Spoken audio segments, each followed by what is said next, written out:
There are no NBA games today, which is the perfect time to do a power poll after 2 weeks. We did this last year. We did this the year before, counting backwards with tiers from 30 to 1. We have a nice little 2-week sample size here. So first category, there's only one team in it, and it's called Poop for Coop. You could also have talked me into Sag for Flag. You could have talked me into Poop Scooper for Cooper. But I think Poop for Coop is the right one for this. And this is basically just Utah. 30th offense, minus 14.4 net rating already. I don't know what's going on with this team. And I think the thing is they know. They want to stink. One of the things they're doing, they're putting a lot of eggs in the Keontae George basket, who I'm not against. Like, he might have potential down the road, but he has the ball a lot. He's shooting 33%, 29% from three. When he's out there, minus 22.3 net, and he's a young player that you're getting good reps for. So it's actually like he's probably one of the best tanking assets in the league, because maybe 4 years from now, he'll be really good. There is no path for this team to be good. They're in a conference that's way better than the other conference. If you look at the standings, I think there's only 2 teams in the East that have an above 500 record right now. The West is absolutely ridiculously loaded, and Utah is the stinker in the West. So they are number 30. Next category is the pre-tankers. I think these are teams that haven't admitted yet that they want to tank, but they'll get there. They're going to get there, especially as Cooper Flag starts looking better and better in these Duke games. Number 29, Toronto. So 29th in defense, and it feels worse. They've lost Scotty Barnes for at least 3 weeks.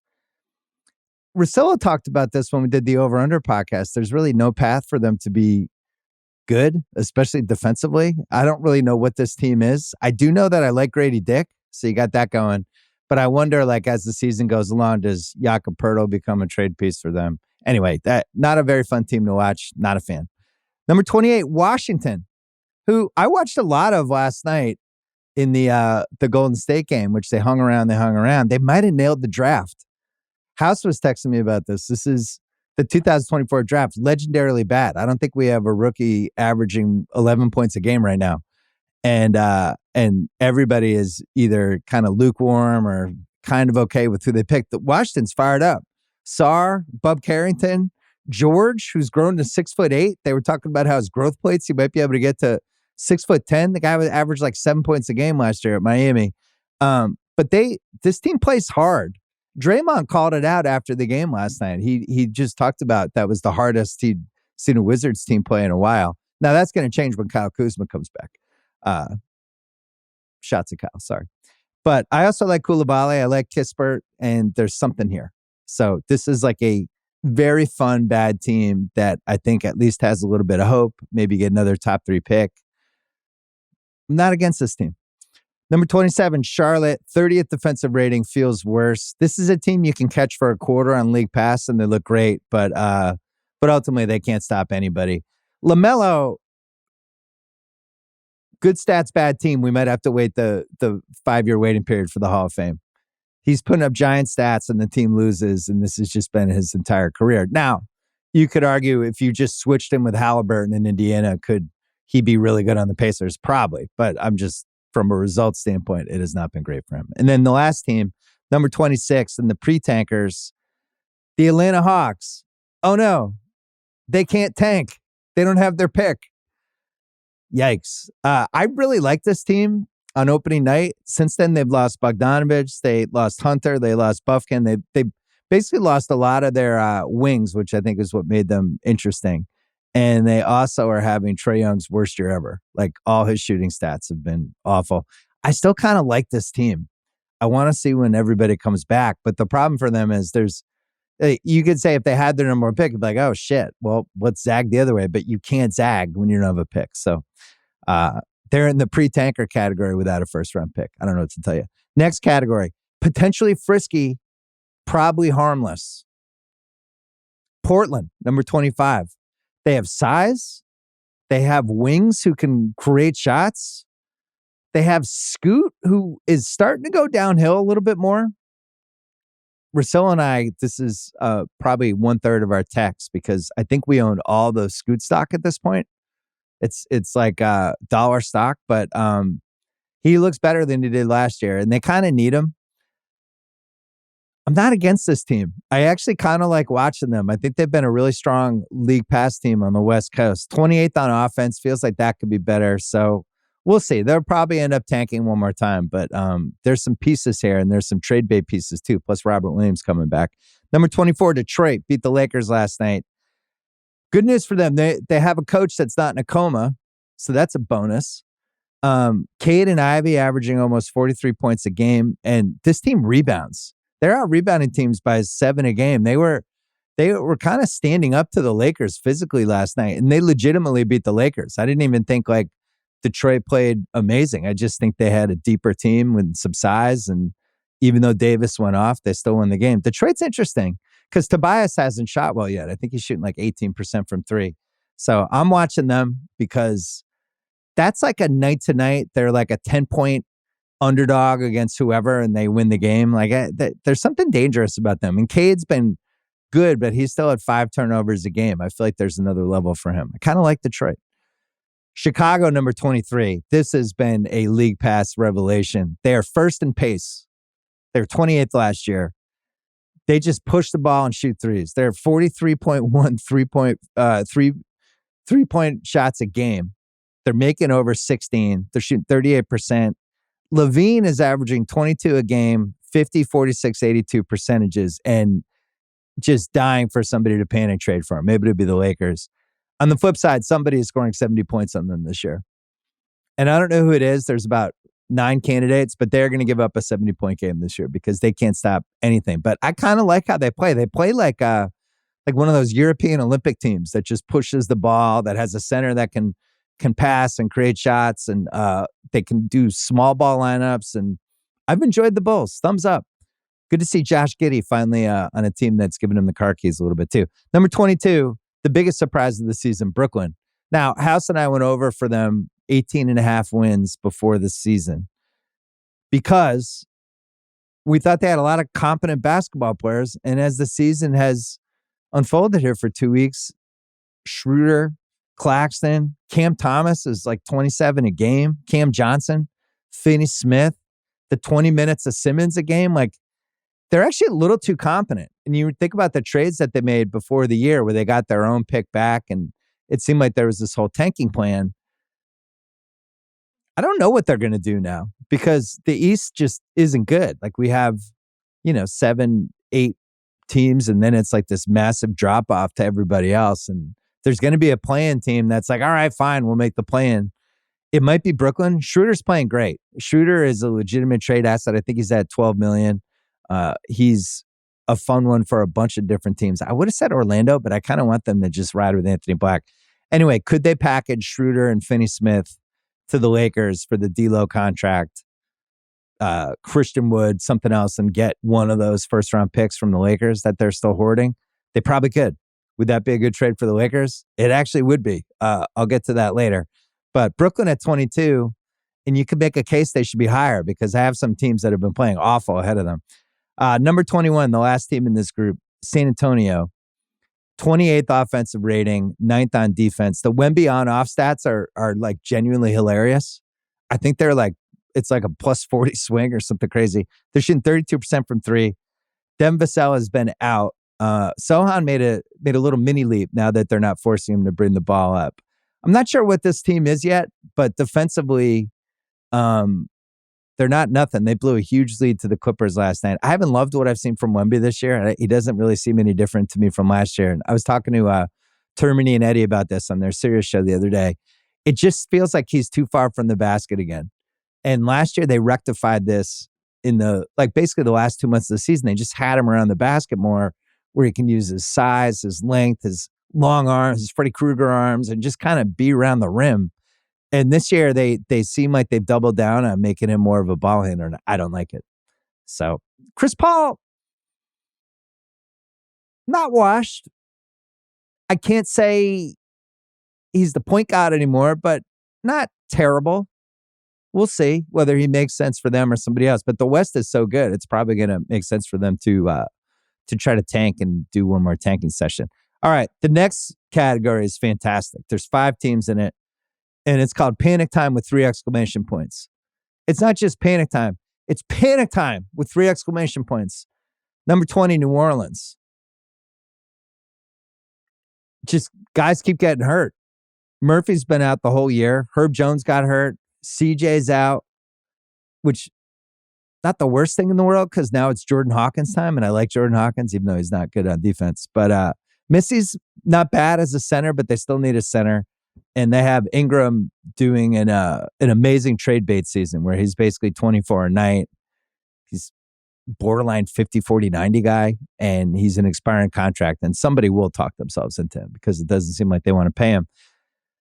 I guess it's early. It's 2 weeks. But the thing that's concerning to me is Zion year 5. Is it year 5? Year 5? Year 6? Can't even remember how many years he's been in the league. Field goal percentage is rough. Remember, he was like a 60% field goal guy. So last 3 years, 61%. Last year, 57%. And this year's 44%. And his shots just not going in. And I actually thought he would be a better scorer as his career aged. He seemed like he was in good shape. So I'm just watching that. It's early. In general, super early with New Orleans. They have a bunch of trade possibilities. Year 6 for Zion, Rudy reminds me. They have a bunch of picks and things they can do. The problem in the West is it might make more sense for them to punt on the year if they fall way behind with all these injuries. We'll see what happens. Not counting them out yet. Milwaukee, number 19. They're tied for the worst record in the league. They're 1-6. Their over-under has dropped to 45.5 on FanDuel. And I watched their last 2 games closely against the Cavs, including last night where they did not have Giannis. They're basically the Midwest Lakers. They have an awesome big man. They have an aging offensive star who doesn't play defense. They have nobody else on the team who can play defense. They have no bench. And unlike the Lakers, there's no fixes because if you look at what they can do, they can trade Dame, I guess. They have Connaughton and Portis at $22 million combined for this year and next year. And Portis has been really bad this year. The net rating stats with him are terrible. The eye test defensively, he's really hurting them. And that's really all they can do is package those guys together with, I don't even know what, because they don't have any picks left. I keep thinking about Doc, who was in such a great spot here in LA. He was coming on my podcast. He was playing golf. He was doing TV. Great times. And then Giannis got dangled in front of him and he jumped at it. And he's on this team that I don't see any conceivable way this team is a contender. I felt that way fairly strongly before the year, except for the Giannis piece. Giannis has been awesome and they're 1-6. I don't see a fix. Defensively, we've talked about it already in this pod, but it's an atrocious defensive team. You look at every night after night after night after night. Last night it was Garland. Garland was getting whatever he wanted. They had no chance. They're playing guys in crunch time that would not even play for the Celtics or the Thunder. So I don't know what the fix is. I'm not counting out any team with Giannis yet. That's why I have them 19 and not 28 or 27 where they should be. But really rough with no fixes. And Doc, come back to the podcast. Just move back to LA. Make believe this was like a dream sequence on The Sopranos. Just come back. Get out of there. Number 18, the LA Clippers. I saw these guys on Saturday night. They played Oklahoma City. They played really well for about a quarter and a half, 2 quarters. And unfortunately for them, OKC is just a ridiculous beast of a team where they bring in their bench, and their bench is Alex Caruso and Kason Wallace. And those are their defensive guards coming off the bench. So poor Harden, who is having a great season, like for him. He's averaging almost a triple-double. He's 21, 9, and 10. 3-point shots down to below 30%. And he's on a team that has no chance to do anything, but he's having a great time. He has the ball all the time. He's with Norm Powell, who's somehow averaging 25 points a game. Not sure that's sustainable. But you go against a team like OKC and you realize what a chasm it is, where the Clippers, where they are without Kawhi, versus teams like the Celtics and OKC and Cleveland, these teams that have really good starting fives and depth, and the Clippers are a million miles away. I still don't understand why they didn't sign Paul George. When you go into that arena, the amount of money they spent, which it just seems like one of those like crazy mansions you see in the Rob Report where you're like, wow, that guy spent $200 million on a house. That's what Ballmer did with that arena. And yet Paul George, he was like, too rich for my blood. Doesn't really make sense. This team has no path. It was weird seeing Kawhi there on the bench, just kind of being like, hey guys, go get him. And I don't see a path for him to be an All-NBA player anymore. It just seems like there's been too many knee injuries. So anyway, the biggest problem with them just as a night-to-night team, because they're really good defensively when they want to be, but their starting lineup's terrible. Nobody can create a shot for anyone else except for Harden. And they're not a very good three-point shooting team either. 12 for 34 basically every game for the season. So this is going to be a lottery team. I had them under 37.5 wins in the over-under as a lock, and I still feel good about that because I do not see enough talent on this team. Number 17, sadly, Orlando. I would have had them number 6 before the Paolo injury. Just a huge bummer. They're saying 4 to 6 weeks, which in NBA speak means 2 months. That ruins his All-NBA chances because he's not going to play enough games. I think it also ruins their chance to be a top 3 seed, which they absolutely positively would have been. No question. Now, offensively, they're challenged. And I guess if you're going to spin into a positive, no Paolo means, hey, Franz, let's see it. Step up. Can you be a crunch time guy near the end of games? Anthony Black, can you create some shots in the fourth quarter? Suggs, how much is in there? I mean, I have Suggs. Suggs to me is now a top 50 guy. Like we're handing in Ringer 100 next week. I don't know how high Suggs is going to be, but he is in that 40 to 50 range at least. He's probably the best defensive guard in the league. And offensively, he's gotten better every year. And he's, I think, 18 points a game and creating offense for them sometimes. So could they patch something together that would give them confidence when Paolo comes back? Maybe. I was thinking, speaking of Suggs, the 2021 redraft, if you're going to do it. Just quickly. This would probably have been a better podcast, but I'm just going to go quick because I was like, where would Suggs go if they redrafted that draft? Mobley, I think, is still first. And I'm not just saying that because I'm over leveraged with Evan Mobley stock. He's been awesome this year for him. Cade, I think, has to be second. And I have Suggs third. Suggs was the 5th pick in the draft. I think he goes 3 if we do it again. Jalen Johnson, I have 4th. Şengün's 5th. He went 16th in the draft. Jalen Johnson went 20. So those would be the top 5. Then I got Scotty, Trey Murphy, Franz, Herb Jones, Jalen Green.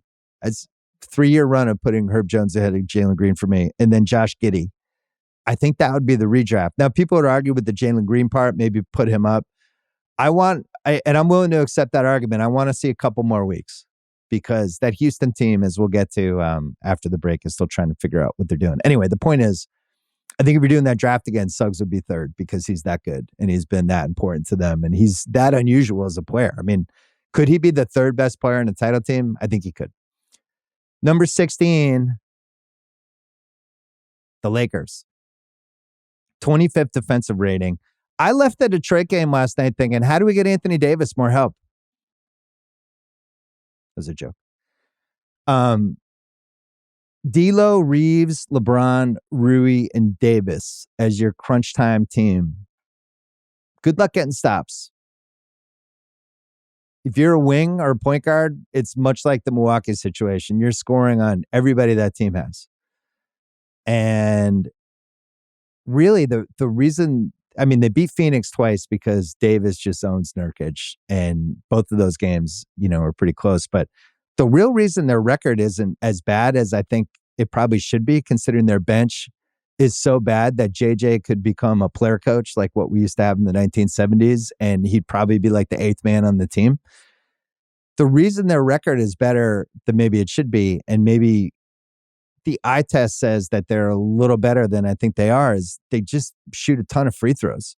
They're shooting almost 10 free throws attempts more than their opponents. 9.7 to be exact.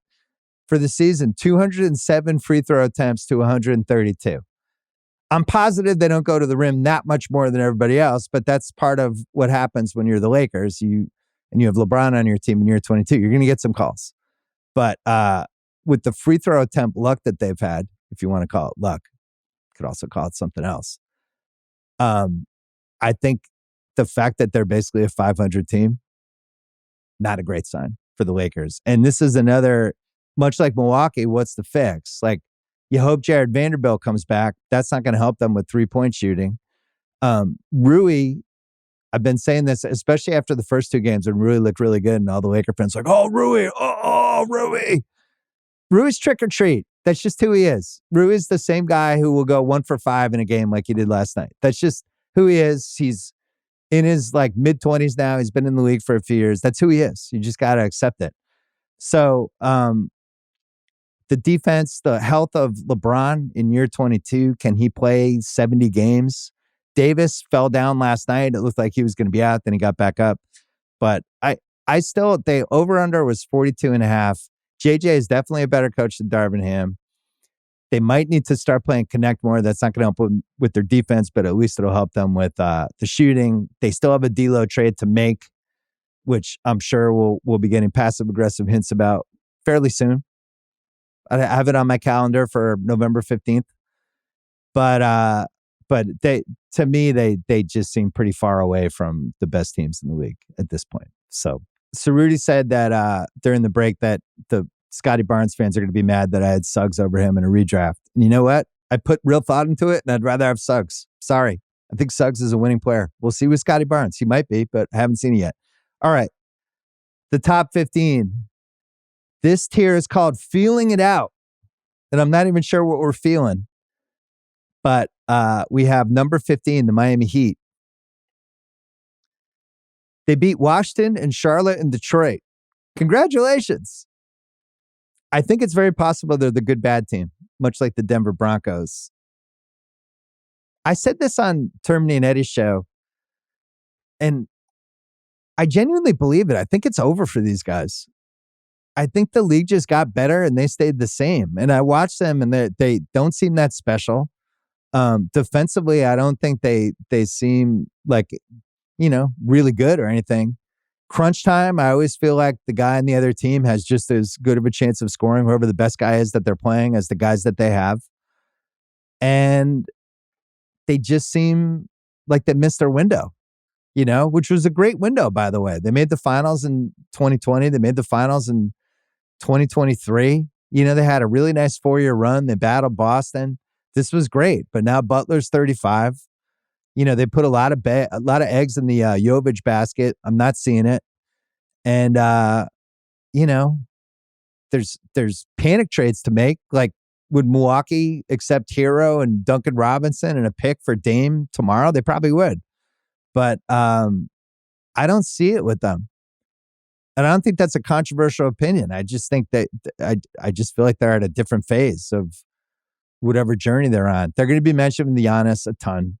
Like, get ready for that machine to start. And basically that would be Adebayo would have to be in the trade, plus picks. And is that a better situation than the one Giannis is in now? If Bam's in the trade, I don't know. But I think this team's going to be a lot of trade rumors. And I'm going to be really interested to see if Butler's on this team in February, because if I had to bet, I would say it's 50-50. And I would probably bet on no. We will see. Memphis, number 14. This is a classic feeling it out team. Ja's not even playing 30 minutes a game yet. Last night, he had a couple Ja highlight reel plays that only he can do. I think he's ready to take his cornerback from Edwards as the most beloved under 26 American guy in the league. Their 10th offensive rating. They lucked out again, but it's not luck because Memphis keeps doing this. But Scottie Pippen Jr., who I saw in person last year when I took my daughter to an absolutely terrible Celtics-Grizzlies game, and Scottie Pippen Jr. just looked like an NBA player, and I kind of filed it away. I was like, that's interesting. He's turned into a legitimately good backup player. And then Huff, who I'd never heard of, and I watch the NBA every night, and I barely remember that he was in Denver last year, and they've turned him into a really good backup big. Hard to believe the Nuggets didn't have use for him. Somebody get Calvin Booth some coffee. We'll see. Bane is hurt. Smart's hurt. Now, Smart was 23% field goal, 17% from three before he got hurt, and looked slow and doughy to me. We'll see if he's at a different point in his career because I have a feeling he is. But, maybe they have 3-4 months to ramp him up and get him where they need him to be. This team, you could pick any direction for them and I would believe it. You could tell me they're never going to get their shit together. You could tell me they're going to win 49 games. I'll believe anything. Pretty fun league pass team, though. All their games seem to be close. I don't think they're the same defensively as they used to be, but we'll see when they get everybody back. The last feeling it out team is Philadelphia. So Paul George came back last night against the Suns and some really interesting crunch time stuff with them because the Suns couldn't stop Maxey. And then in the last 4 minutes, Maxey just never had the ball. Yabusele took a few shots in a row. And then the biggest shot of the game, Paul George took. And it was a contested 21-footer. And of course, he missed it. And I think he was 4 for 14 for the game. And I was watching Maxey's body language just standing on the side as Paul George decided the game. And he was kind of like, what the fuck is going on? It made me think when Embiid comes back, that's going to be even more notable with what happens there. I was thinking about Philly a lot before the season. I meant to say this on the over-under pod and I didn't. But when you put like 3 guys together like this, there has to be some sort of sacrifice in place with the 3, right? Now, think about the 2008 Celtics is a good example, not to bring the Celtics into this. I swear I wasn't looking for an excuse, but go back and read anything about that team that year. You can watch the documentary we have coming in 6 months, 5 months, 4 months, whatever it is. KG, Paul Pierce, Ray Allen. And Doc brought him in, and Doc was like, you guys are going to have to sacrifice. You don't all get to shoot 20 shots a game anymore. They were all at the point of their career that they were ready to make sacrifices because they'd all done a bunch of great stuff on their own, right? Paul Pierce had been the best player in the Celtics for almost a decade. He'd averaged 26 a game. Ray Allen had almost made the finals in 2001, and it got rudely taken from him by the refs and David Stern. We don't have to talk about that now. But he had been a real guy on his own and had plenty of shots. Garnett had been an MVP in Minnesota in 2004 and just wanted to win. And all those guys were at the point of their career where they wanted to give up something. So you look at the Sixers team, you could argue Paul George is at that point of his career, right? He's been on a bunch of good teams. He's been close. Maybe that's somebody who will sacrifice. Embiid, no comment. And then Maxey is the one that's interesting because when you're asking 3 guys to sacrifice and be, all right, this game, you're going to be the one that stands on the side. You're going to be the one that only shoots 12 times. Maxey doesn't know who he is as a player yet. He doesn't know how good he is yet. For all he knows, he might be one of the 10 best players in the league a year from now. And he's just blossoming and figuring out, like, what is the ceiling? How many floors does this go up? And now you're asking him to sacrifice, and he's sacrificing something that he hasn't even achieved yet. So I'm just flagging it because when you're asking young players who haven't hit their potential yet, and he's a special player, I think he's the most beloved Sixer. I don't think there's any question. I think if you're asking Sixers fans, protect one person on this team, they'll pick Maxey. And he's still figuring out who he is as a player. So from a sacrifice element, that's the main thing I'm watching. You're asking 3 guys to sacrifice, and they're not at the right point of their careers as a threesome yet. The supporting cast, Yabusele, I think, was a good signing. I like Caleb Martin. Not willing to rule this team out, especially when there's only 2 above 500 East teams right now. The Embiid thing is just going to be a soap opera all season, and they weren't honest about it before the year. There had been rumors, and they weren't even rumors because people were telling me this in September that his knee wasn't right. So we'll see. He's had a bunch of surgeries. He's had a bunch of things happen to him, and I just don't think you can count on him week to week as a reliable person who's going to be in the rotation. It only matters in the playoffs, but I also think this is what the Clippers did with Kawhi for 4 years, and it never worked out. So we'll see how it goes. But I'm really interested in the sacrifice piece of it. I was thinking about it last night as Maxey's just standing there on the side watching Paul George. And Maxey's probably thinking, this should be my team. We'll see how it plays out. Next category, trust the process. Number 12, Sacramento. 5th in offensive rating, even though they're only 33% from 3. This is a team, you watch them at the end of games, and they almost have too many crunch time options, right? They got Malik Monk, they have Fox, And now they have DeRozan. All three guys I really like with the ball with like a minute left in a 1-point game. So they have to navigate that piece. They also, I don't love their bench, even though Herter's playing better this year. Lyles, Len, McDermott. It just feels like a 6-man team, and that's depending on how you feel about Ellis. But, they missed on Davion Mitchell in 2021 with the 9th pick. And then they took Carter 13th in June, and he's not coming back till some point the winter. But it feels like they're a guy short. They have picks. They have things to trade. I'm watching them. That's a possible trade partner for Brooklyn or any of these other teams that have some sort of veteran between like 9 million and 18 million. Utah's another one with Clarkson and Sexton. We'll see what they do. Number 11, I have Indiana, who has the 25th defensive rating and is just getting a weird Halliburton season. He looked more like himself last night against Dallas. He had a 24-12. You think last year, the first 31 games of the year, he was 24-13, 50% shooting, 41% from three, and was probably the most fun guard in the league. And then he got hurt. It never really came back. And this year, before the Dallas game last night, he was 33%, 24% from three, 14-7. And it was worse than that because if you watched it, it didn't seem like he had the same confidence in his legs. It didn't seem like he was going downhill the same way. It didn't, that crazy 25-foot 3-point shot that he would take that always went in last year. It didn't seem like he even thought it was going in this year. So, I'm not panicking about him yet, but it's notable that he hasn't been that good because Mathurin came back 16 points a game for him and is a crunch time guy. Neesmith just got hurt. Not sure when he's coming back, but I'd still believe in these guys. I have them 11th, but really only because we haven't seen them all healthy yet. They had a couple of bench guys go down. I still believe in these guys, and I still think night to night they're scary to play, and they know who they are. They have an identity. They beat the Celtics in OT already. So 11th seems right for them. 10th, Houston. 9th in offense, 10 in defense for the ratings. They're shooting 43s a game. They're only making 32%, partly because Van Vliet has kind of sucked this year. He's 28% from three. I'm not positive he should be in their best lineup.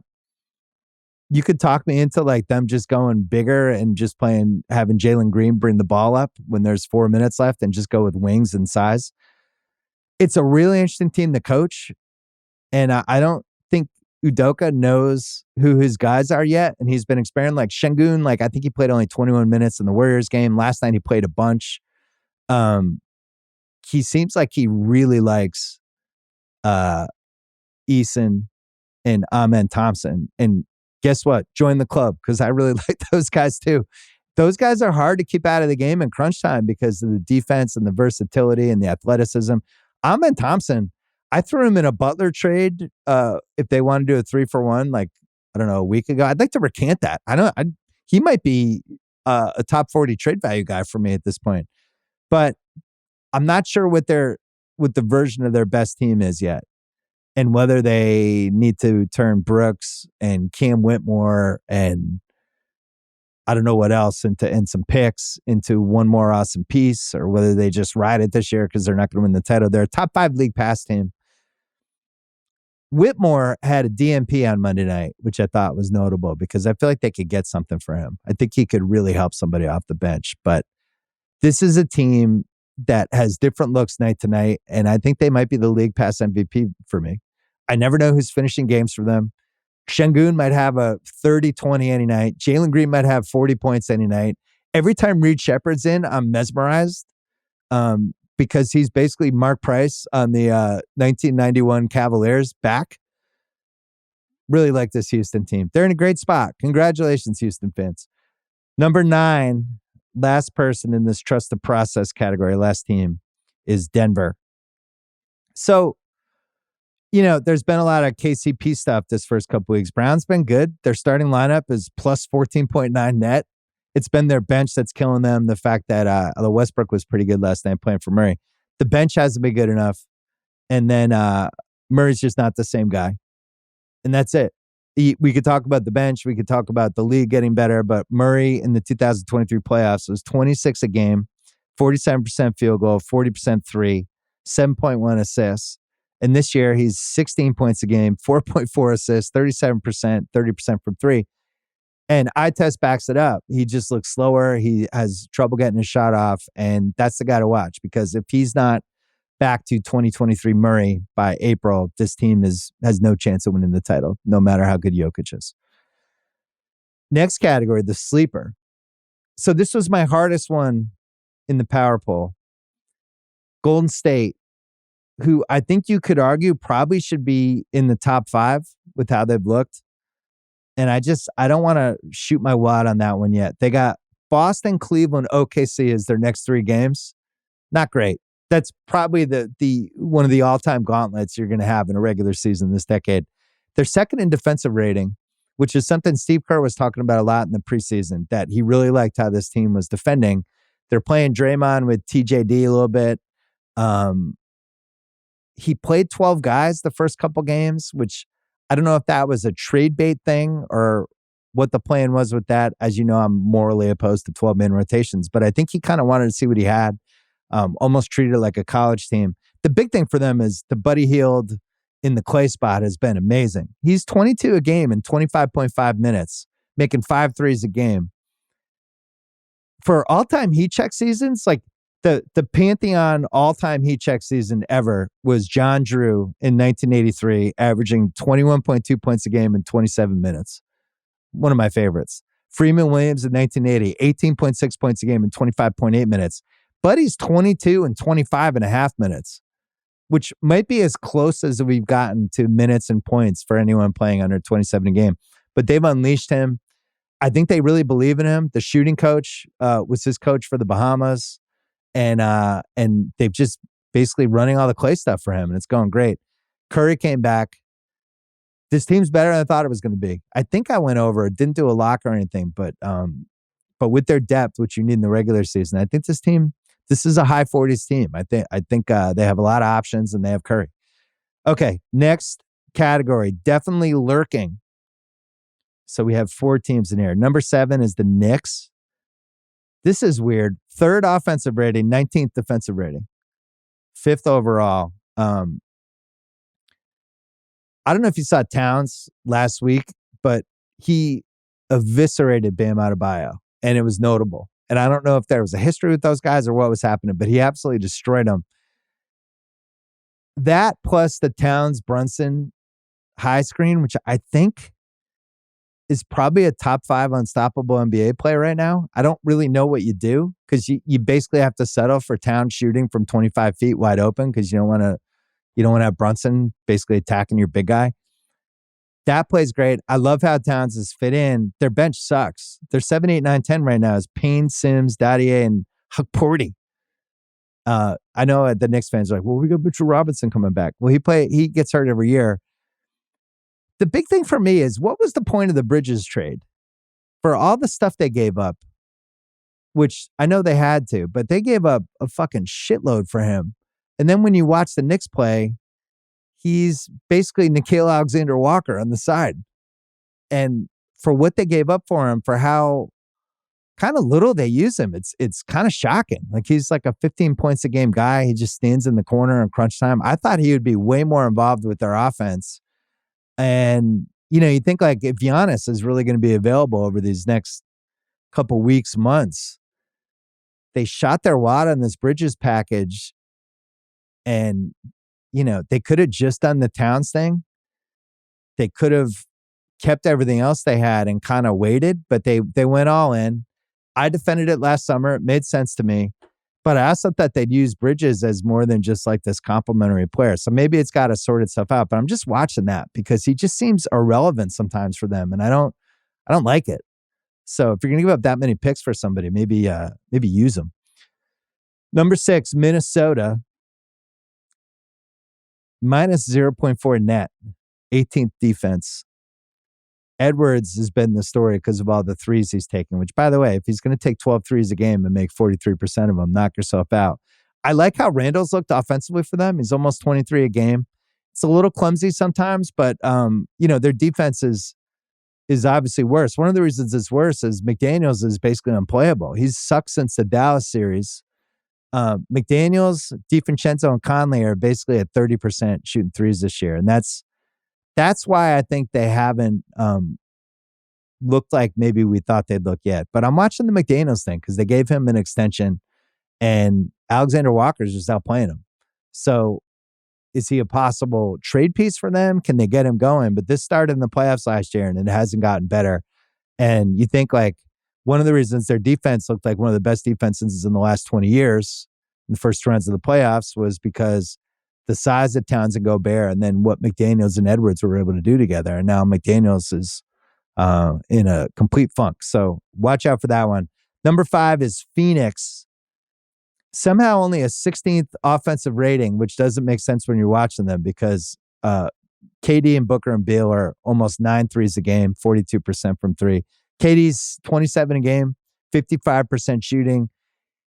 His crunch time stuff is as good as it's ever been. It's unbelievable. I mean, he was in the 2007 draft. I think everybody from that draft is gone except for Horford and Conley, who are like role players at this point. And KD's like beating double teams off the dribble and, he's going by whoever he wants. He's been awesome. I think he might be, it's him and Tatum, I think, as the MVP through 2 weeks, just because of how much they've meant to their teams and how good they've been. So it turns out having a point guard helps. Who could have guessed? We only had 77 years of basketball history there. They now get fast breaks. They now get KD rolling off stuff. Still some weird fourth quarter shit with them. The Nurkic thing I still don't love against certain teams, like Davis owns him. But I think Phoenix is where they want to be. That was one of the teams we went big on before the season. And, they have one loss. They're doing great. So I almost put them in the contender category, but I still don't think they know who their fifth guy is. Like they were putting Ryan Dunn in there, but teams started leaving him open, and they need to figure out Beal, KD, Booker, Nurkic, O'Neal. I guess that's the 5.